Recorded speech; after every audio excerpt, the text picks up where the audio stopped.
You're watching the Daily Climate Show on Sky News. On today's special Earth Day programme, President Joe Biden says the US will cut greenhouse gas emissions by at least 50% by the end of the decade as he opens the Global Leaders Summit on climate change. Our Earth Day is being marked around the world, from flash mobs in Indonesia to wearable art. And a Bangladeshi engineer using the sun to power three-wheelers in Dhaka.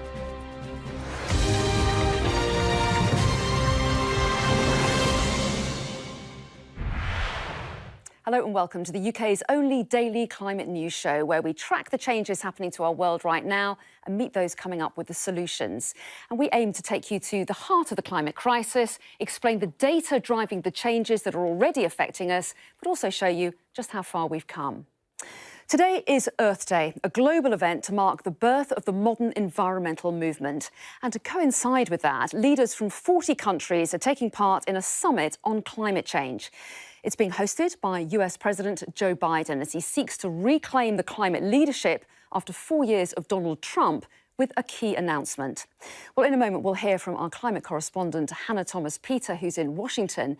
But first, there were plenty of announcements today, including President Biden has committed to cutting the United States greenhouse gas emissions by more than 50% by 2030 compared to 2005 levels. Xi Jinping said China will start to phase down coal consumption from 2026 as part of its efforts to reduce greenhouse gas emissions. Canada has set a new target to reduce emissions by 40% to 45% by 2030 compared with 2005 levels. And Russian President Vladimir Putin said there was an active effort in his country to build more legislation around tackling climate issues. Well, leaders from around the world are taking part in the summit, so here's a flavour of what they had to say. I talked to the experts and I see the potential for a more prosperous and equitable future. The signs are unmistakable. The science is undeniable. But the cost of inaction keeps mounting. The United States isn't waiting. China will strive to peak carbon dioxide emissions before 2030 and achieve carbon neutrality before 2060. China has committed to move from carbon peak to carbon neutrality. Let's use this extraordinary moment and the incredible technology that we're working on to make this decade the moment of decisive change. Well, our climate correspondent, Hannah Thomas-Peter, is in Washington for us. So, Hannah, President Biden kicking off his summit with a big commitment.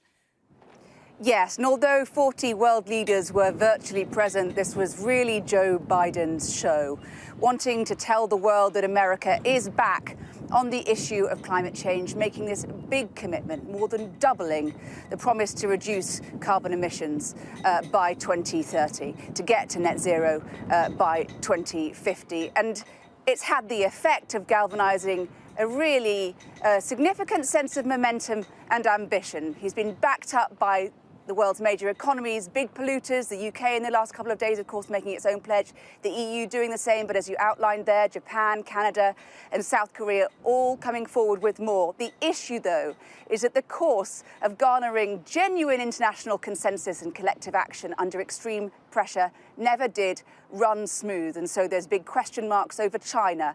Will it ever be able to move its commitments? Will it ever be able to do more? At the moment, it seems intransigent. India is the same, Russia being very vague about what it is willing to do, and the science is telling us that this next decade of action cannot be a decade of action unless every single country in the world, in particular those big polluters, manage to act in concert. Hannah, stay with us because I want to bring in our economics editor, Ed Conway. And Ed, you've been looking at the challenges that are facing these countries, haven't you? Yeah, because when we're talking about net zero, you know, what is that carbon emissions total we're actually trying to reduce? And when you look at total global emissions, I've got it here in this donut. It shows you basically total greenhouse gas emissions, about 50 billion tonnes of CO2. But when you look and kind of delve into which sectors are actually producing those emissions, you get some interesting results. So, for instance, land use, that's kind of agriculture primarily, almost 20%, so almost a fifth of it, but most of it is energy. And when you kind of just drill down into where we're actually spending that energy, some things are quite striking. So, for instance, you know, we talk a lot, don't we, about aviation, you know, how aviation, we need to think about what, you know, flying, we need to do potentially less of it, but actually there is more CO2 coming from the production of cement than from aviation, actually more coming from cement than coming from deforestation. So it's worth just underlining, you know, we do focus a lot when we're talking about deforestation on aviation, but actually we need to think about how we can get green cement. And it's the same thing actually when you kind of drill down into that kind of energy segment we've got here. This, you know, that segment's just global emissions.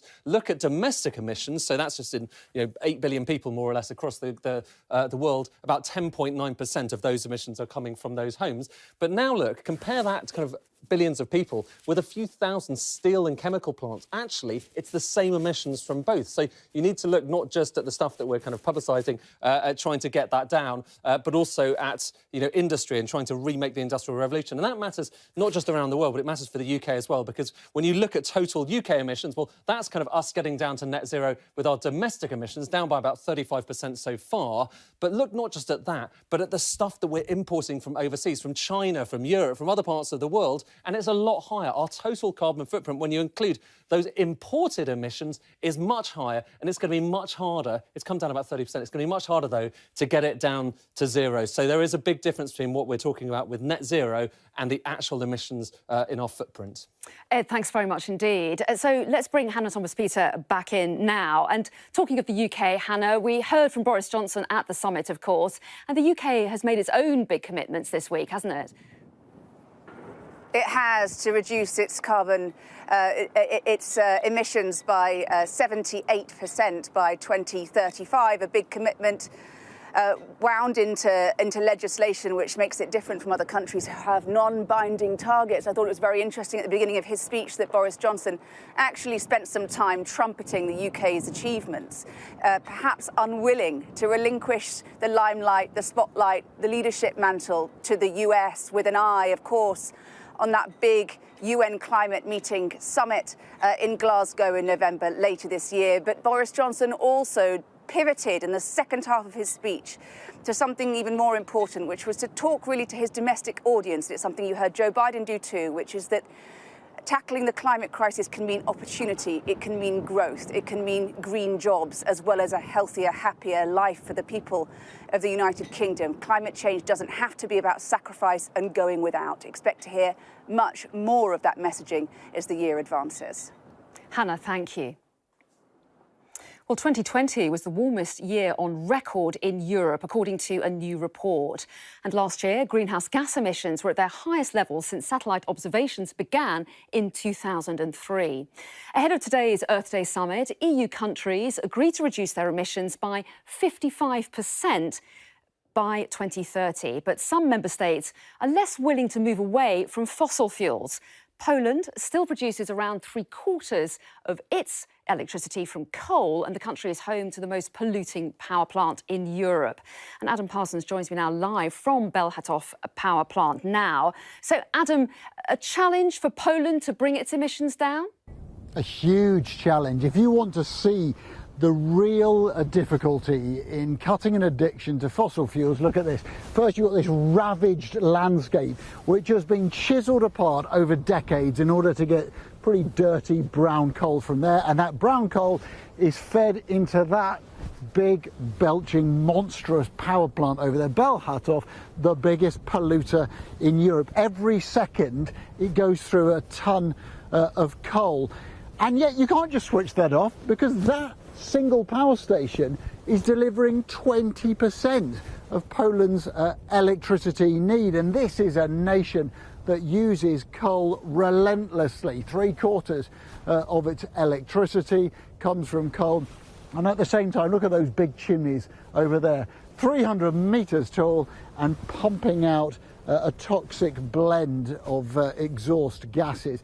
Poland will have to move away from coal, but it's going to be costly, it's going to take a long time, and the country's political will is not quite there yet, I think. Adam, thank you.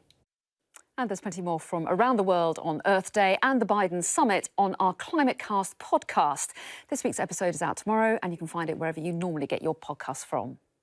So let's take a look now at what else is happening in climate news. And arrests have been made after Extinction Rebellion activists broke windows at HSBC's headquarters in London. The protesters say they want to expose the banking system and its investment in fossil fuel. HSBC say they're aiming to be a net zero bank by 2030 and are committed to supporting their customers as they become more sustainable. The Duke of Cambridge is urging people to recognise the part they must play to help to save the planet. Prince William has called on the public to use the same dedication shown in the coronavirus pandemic to fight climate change. The Duke launched a £50 million Earthshot prize in October to recognise innovative ideas and technologies. And activists in Indonesia are celebrating Earth Day in style. Passers-by were taken by surprise as environmental campaigners performed a flash mob in Jakarta to raise awareness of climate issues. They're calling on the Indonesian government to take action to fulfil their commitments on climate change. Coming up after the break, why an engineer is trying to change the way Dakar's three-wheelers are powered.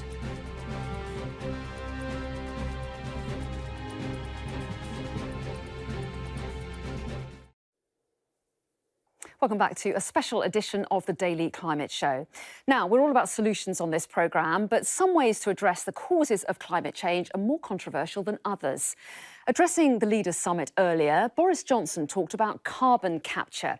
It's a way of removing CO2 emissions from the air, and many see it as an important part of the net zero process. But for others, the focus should be on reducing what we're releasing into the atmosphere in the first place. So here's how it works.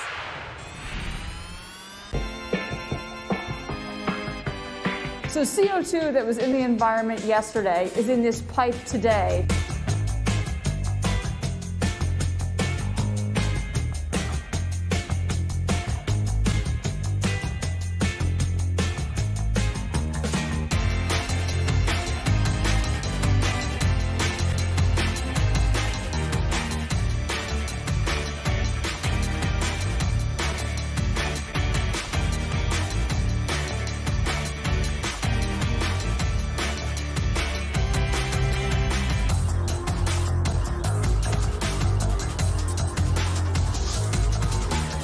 CO2 still has to fill up the holes, and then this is what it looks like after.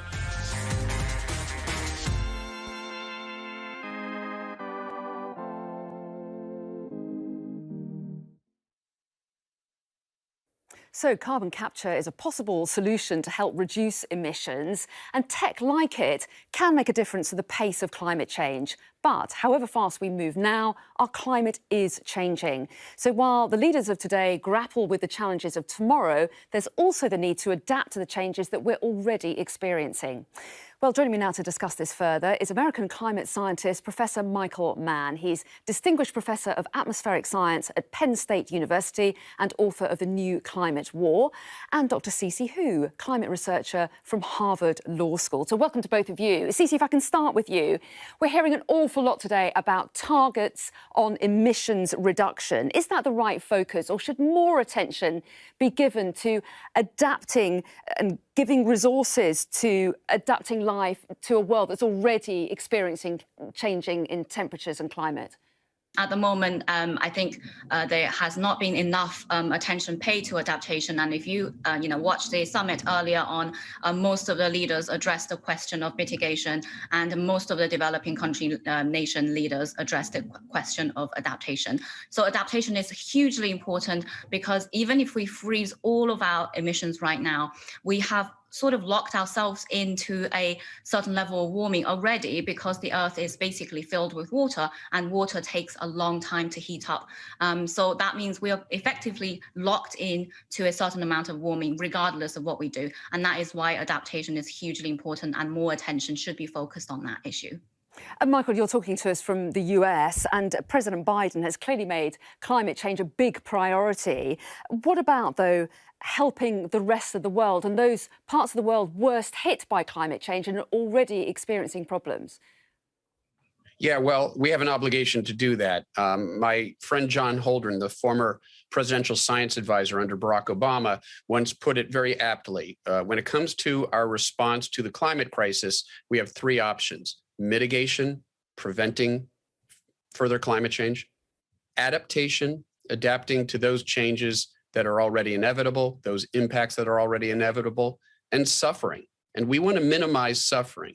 And in part, what that means is that those of us in the industrial world, countries like the United States that have this legacy of 2 centuries of access to cheap, dirty energy, we have an obligation to help other countries like India, the rest of the developing world, to first of all, leapfrog past the fossil fuel stage so they don't have to go through it. We need to provide them resources, renewable energy access to do that. And we need to help them out, provide them resources to give them greater resilience. And Cici, I could see you nodding there. So how should those resources be spent? What are the best examples of adaptation?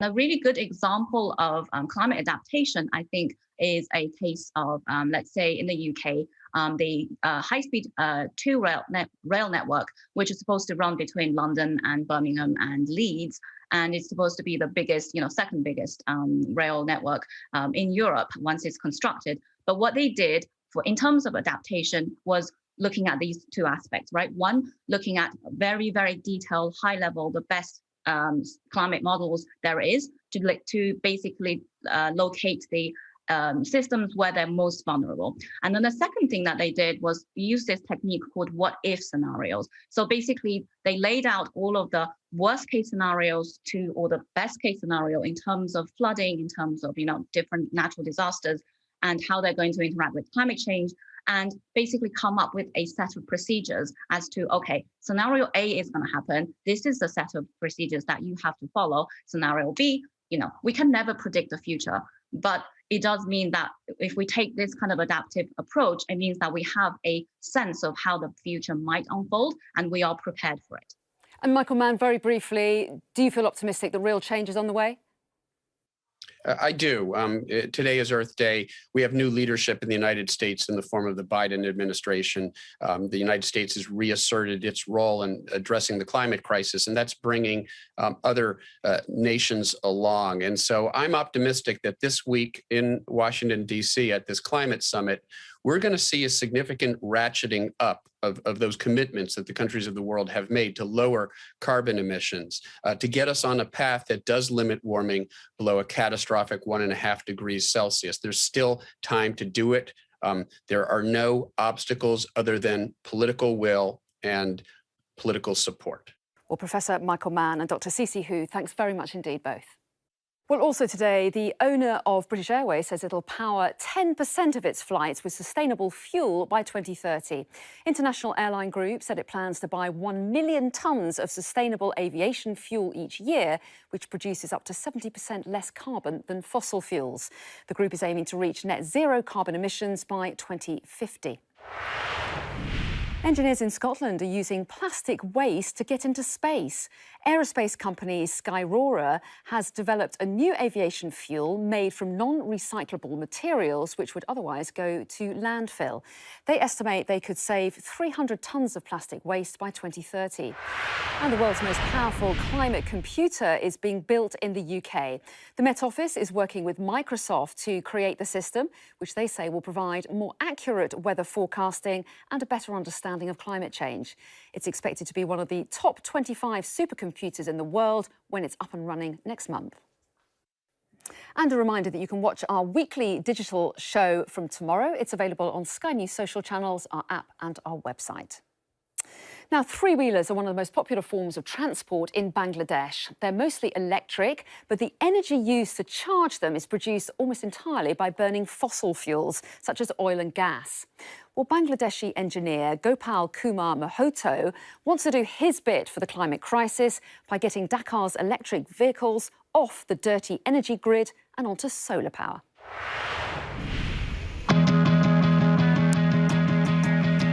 Hello, I am Gopal Kumar Mahoto from Bangladesh.